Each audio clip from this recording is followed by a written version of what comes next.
동북아시아가 급박하게 돌아가고 있습니다. 2011 한미 정상회담 당시 처음으로 공동선언문에서 사상 처음으로 양안 관계국 대만과 중국의 문제를 평화롭게 해결하자는 문구가 삽입된 이후로 동북아 정세가 요동치고 있습니다. 한국은 2011년 한미 정상회담 이후로 대만과 중국의 문제 더 나아가서 한반도 동남아시아 문제가 요동칠 수 있다는 분석이 나오고 있습니다. 2011년까지만 해도 정말로 러시아가 우크라이나를 침공할 것인지에서는 의구심이 있었습니다. 하지만 2012년 정말로 침공을 하면서 중국과 대만 사이 양안 간에도 침공이 거의 확실시되고 있다는 우려가 확산되면서 시진핑의 정권 교체설이 확산되고 있습니다. 시진핑 건강 이상설이 확산되고 있습니다. 영국 데일리 메일에서는 시진핑 국가주석이 갑자기 부풀어 오른 혈관을 발견한 이후 뇌동맥 치료를 위해 서수술을 준비했으나 수술을 하지 않을 것이며 약물 치료를 통해 치료를 이어갈 것이라는 보도를 내보내고 있습니다. 해외 정보 매체들은 2020년 군중 연설 당시 그의 느린 말과 기침에 주목하며 건강이 상설이 확산됐으나 이렇게 공식적으로 보도가 나온 것은 처음입니다. 시진핑의 차기 유력 지도자로 거론되는 인물은 리커창 총리입니다.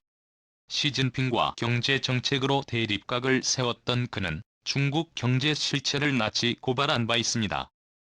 중국의 1인당 GDP가 1만 불을 넘긴 시점에 그는 중국의 GDP 통계는 믿을 수 없다는 폭탄 발언을 한다거나 중국 인민 6명이 월 수입은 고작 17만 원에 불과하다는 언급을 내놓을 뿐 아니라 급속한 봉쇄 정책으로 서민들이 먹고 살기 힘들어지자 노점상을 일시적으로 허용하는 정책을 내놓는 등 민족주의와 체제적 이념을 앞세운 정치-외교적 아젠다보다 현실적인 경제 정책에 대한 이슈를 메인 의제로 올려놓는 데 치중을 해온 인물입니다.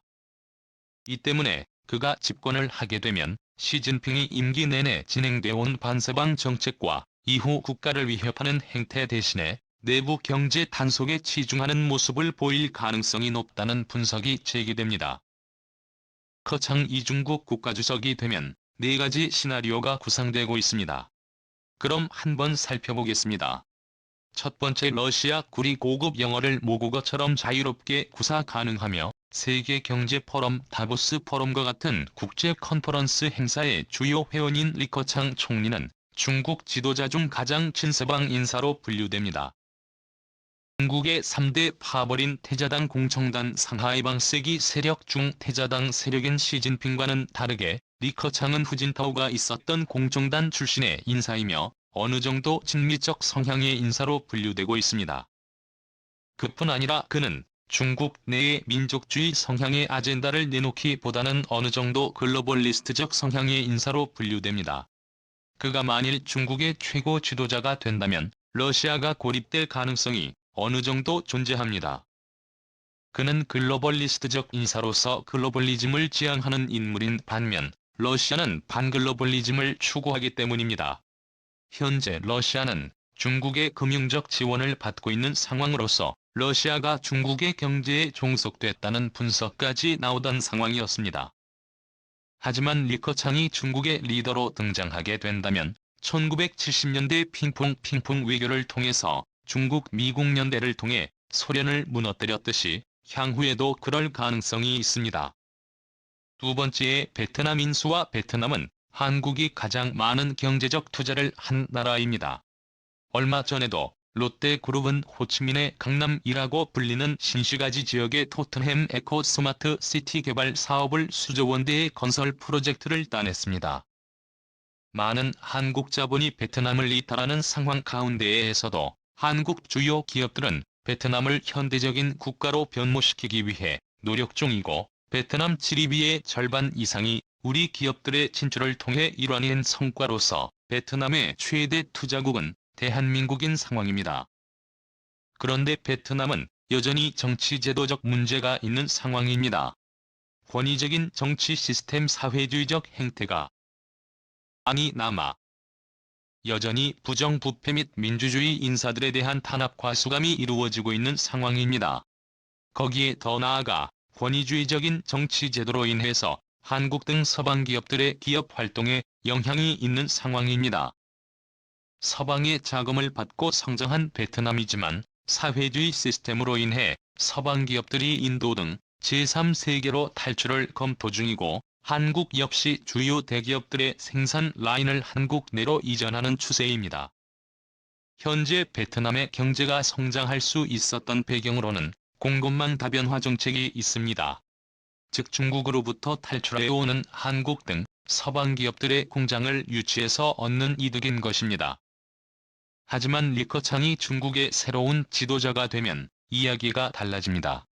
어느 정도 친서방주의 경제의 우선주의 원칙을 핵심 정치관을 갖고 있기 때문에 다시금 중국으로 많은 기업들이 유턴할 수 있어 베트남에서 다시 중국으로 공장이 이전해가는 사태가 빚어질 수 있는 것입니다. 현재 베트남은 최저임금 상승, 물가 상승, 주택가격 상승의 압박으로 인해 시민들의 분노가 폭발하기 직전의 상황입니다. 이러한 상황에서 그나마 있던 기업들까지 중국으로 이전해버리게 된다면 베트남에서 대규모 민주화 봉기가 일어날 수 있어 베트남 당국으로서는 하루속히 정치적인 개혁을 이루어내야 한다는 지적이 나옵니다. 세 번째의 대만의 고립. 대만이 다시금 정치적 고립이 이루어질 수 있습니다. 리커창은 시진핑보다 더 하나의 중국 원칙을 바라고 있습니다. 현재 서방 진영 대부분의 국가들에서는 대중국 외교 원칙에 있어서 하나의 중국 원칙을 지지하고 있는 상황입니다.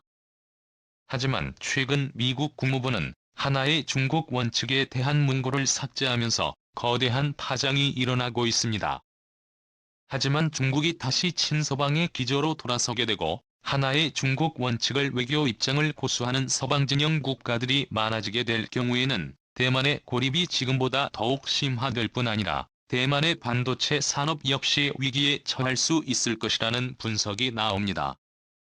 현재 대만은 반중국 연대가 결성된 이후로 급속한 경제 성장을 이룩했습니다. 2010년부터 2012년 사이에 1인당 국민소득이 25,000달러에서 35,000달러로 2년 만에 1만 불이 넘는 급격한 성장을 이뤄냈습니다. 하지만 아시중국의 제조 공급망이 집중될 경우 대만의 경제력이 무너지게 될 수 있습니다. 네 번째, 한국 통일. 중국에겐 더 이상 한반도 통일방의 명분이 사라지게 됩니다. 왜냐하면 시진핑은 오랜 기간 주변국을 위협함으로 인해서 서방국들의 견제를 받아왔습니다. 다시 중국이 서방의 신뢰를 받는 정상국가가 되려면 주변국에 대한 패권 확장 전략을 멈추어야 하기 때문입니다. 리커창이 중국의 신규 지도자가 된다면 그는 글로벌리즘을 추구하는 인물로서 현재까지 중국이 취해온 패권 확장 전략이 중단될 가능성이 제기됩니다. 대표적으로 남중국 해해 인도 국경 등의 갈등이며 가장 중요한 문제는 한반도 간선 문제입니다. 중국 시진핑은 북한 정권 급변사태 신의 계급 분할 방안을 정식으로 미국의 재해 무리를 일으킨 바 있습니다. 심지어 미국 대통령마저 중국은 한국을 역사적으로 속국으로 보고 있다는 말을 했다고 언급한 바 있습니다. 하지만 중국이 다시 정상국가가 되려면 더 이상 한반도 통일 문제에 관여해서는 안 되는 상황입니다. 중국은 그동안 한반도를 핀란드라이제이션, 즉 중립국화를 해야 한다고 주장하고 있습니다. 한반도의 핀란드화는 매우 좋은 말 같지만 그러나 역사를 들여다보면 그것은 매우 굴욕적인 일로 앞으로 무슨 외교적 의사결정을 할 때 중국의 눈치를 봐야 한다는 것을 의미하는 것입니다. 최근 한국 외교가 미국 등 서방 진영과 밀착 연대를 과시하기 시작하면서 최근 중국은 신흥경제국 체제 브릭스에 한국을 포함시켜 함께 신흥국 시장에서 협력하자고 제의를 한 상황입니다. 대한민국의 외교적 정체성을 G7과 같은 선진 서구 열강 무대의 메이저한 회원국이 아니라 개발도상국으로서 같이 중국의 친구가 되라는 의미인 것입니다. 하지만 한국 국민들 다수는 한국이 이제 더 이상 개도국이 아닌 선진국의 정체성, 서방주의 국가의 정체성을 갖고 있는지라 중국에 제안하는 국민적 정서상 한국의 외교 정책으로 반영되기는 어려울 것으로 보입니다. 현재 서방 진영 매체들에서는 시진핑이 실각하고 리커창 이직관한다는 소문이 돌고 있으나 홍콩의 주요 매체들에서는 그러할 가능성은 낮다고 평가합니다. 현재 중국은 시진핑의 사상 최초 국가주석 3년임을 유례없이 무리하게 추진하는 과정 가운데 중국의 여론을 하나로 모을 방법으로 대만 침공에 대한 징후가 곳곳에서 포착되고 있는 상황입니다. 중국이 대만을 침공하게 된다면 중국은 그야말로 거대한 북한과 같이 사상 초유의 고립 사태를 맞이하게 되어 14억 중국 인민들이 북한 주민과 같은 삶을 사는 처지로 내려갈 수 있다는 우려가 나오면서 하루속히 중국이 정상 외교 국가로서 자리를 찾아가야 한다는 목소리가 나옵니다.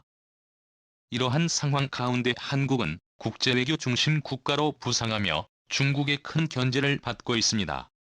최근 국제지정학 전문가들 사이에서는 향후 5년 안에 한국의 통일이 가시화될 수 있을 것이란 분석을 내놓고 있습니다. 하지만 그것은 한국이 서구적 민주주의적 정체성으로 서구 국가들을 이끌어가는 민주주의적 리더 국가로서 연대를 할 경우에 가능하다는 분석을 내놓고 있습니다. 우리는 과연 한국의 통일을 볼 수 있을까요? 시청